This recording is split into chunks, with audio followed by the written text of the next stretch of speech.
अरे यार, बहुत दिन हो गए, कहीं बाहर घूमने का प्रोग्राम बनाते हैं, संजीव ने कहा। हाँ यार, मैं भी यही सोच रहा था, राजेश ने एकदम चहक कर कहा। अब दोनों दोस्त अपने तीसरे दोस्त राहुल की ओर देखने लगे। राहुल बोला, मेरी तरफ क्यों देख रहे हो, मैं तो हमेशा ही तैयार रहता हूँ। ऑफिस के बाद तीनों दोस्त एक होटल में बैठे थे, पीने पिलाने का दौर चल रहा था, तभी ये बात चल निकली। राहुल बोला, मगर यारो, अपनी बीवियों को क्या कहेंगे, सोचते हैं कुछ, संजीव बोला। राजेश ने कहा, मेरे दिमाग में एक आइडिया है, सोच रहा हूँ कुछ दिन के लिए अपनी सास को बुला लेता हूँ, बीवी भी खुश हो जाएगी। ऑफिस ट्रिप का बहाना बनाकर निकल जाऊंगा, बगैर चिक चिक के जाने भी देगी। स्कीम सुन के तीनों के चेहरे खिल उठे। वैसे तो तीनों की अपनी सास से कुछ खास नहीं बनती थी, मगर अभी के लिए उन्हें ये बेस्ट आइडिया लग रहा था। प्लान फाइनल कर तीनों दोस्त अपने घर की ओर निकल पड़े। राहुल की सास खूब पैसे वाली थी, ससुर की डेथ हो गई थी। निक्की उनकी इकलौती संतान थी, तो उनकी हर पल राहुल को घर जमाई बनाने की कोशिश रहती, हमेशा जताती रहती कि मैंने पत्नी के रूप में उनकी लाडली, सुयोग्य, इकलौती, फूल जैसी बेटी को पाया है, जो उनकी संपत्ति की इकलौती वारिस है।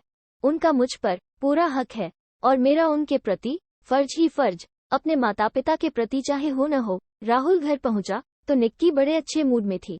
अभी अभी उसकी माँ का फोन आया था, तो सारी बातें राहुल को बताने लगी। राहुल को अच्छा मौका लगा, उसने कहा, निक्की, माँ को हमारे यहाँ आए बहुत दिन हो गए हैं, सोच रहा हूँ अगर तुम कहो तो कुछ दिन के लिए बुला लूं। निक्की तो जैसे खुशी से पागल ही हो गई, बोली, ये भी कोई पूछने वाली बात है। अब राहुल दूसरी बात पर आया, बोला, मुझे ऑफिस ट्रिप पर जाना पड़ रहा है, माँ आएंगी तो मैं नहीं होऊंगा, मुझे ठीक नहीं लग रहा है, अब नौकरी तो करनी ही है। निक्की बोल, अरे आप बेफिक्र होकर जाए, मैं हूं ना, माँ के साथ, मैं उनको समझा दूंगी।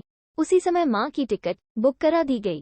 राहुल अगले दिन ऑफिस पहुंचा तो दोनों दोस्तों को मायूस पाया। पूछा तो राजेश बोला, मेरी बहन को देखने लड़के वाले आ रहे हैं, रात को ही फोन आया है, मैं तो अब जा नहीं सकता, तुम दोनों हो आओ, जाएंगे तो तीनों ही, नहीं तो प्रोग्राम कैंसिल। राहुल और संजीव एक साथ बोले। अब राहुल ने अपनी बात बताई कि उसने तो अपनी सास की टिकट भी बुक करा दी है, अब तो भुगतना ही पड़ेगा। 2 दिन बाद ही सासू जी आ गई।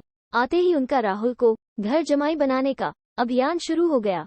हमेशा कहती, मेरे पास आकर रहो, नौकरी भी वही देख लेना कोई, घर में सब कुछ है, मेरा भी साथ हो जाएगा, मेरे बाद सब कुछ तुम्हारा ही तो है। राहुल ने सोचा, अब चाहे हंसकर या रोकर भुगतना तो पड़ेगा ही। कुछ सोचकर वो घर की तरफ बढ़ा। राहुल घर पहुंचा तो माँ बेटी सिर जोड़े अपनी ही गुफ्तगू में व्यस्त थी। पता नहीं क्या साजिश चल रही है मेरे खिलाफ, राहुल ने सोचा, पर प्रत्यक्ष में मुस्कुराहट बिखेर दी।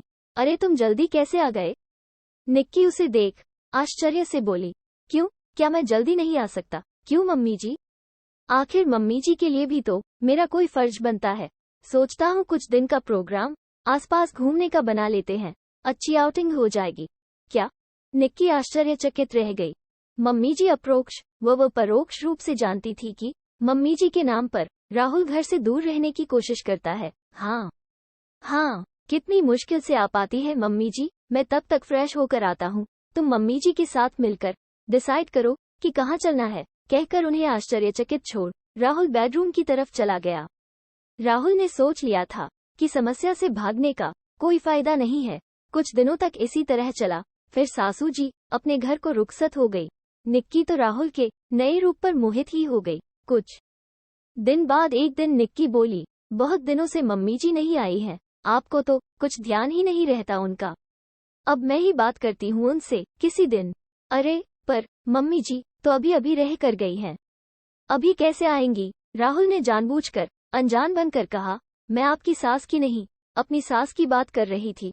कहते हुए निक्की ने समस्त चाशनी अपनी आवाज में उंडेल दी। दोस्तों, कैसी लगी ये कहानी? कमेंट बॉक्स में कमेंट करके बताएं। वीडियो को शेयर करें। अगर आप इसी तरह की और कहानियां पढ़ना चाहते हैं तो नीचे लगे सब्सक्राइब बटन को दबाएं और लाइक करें।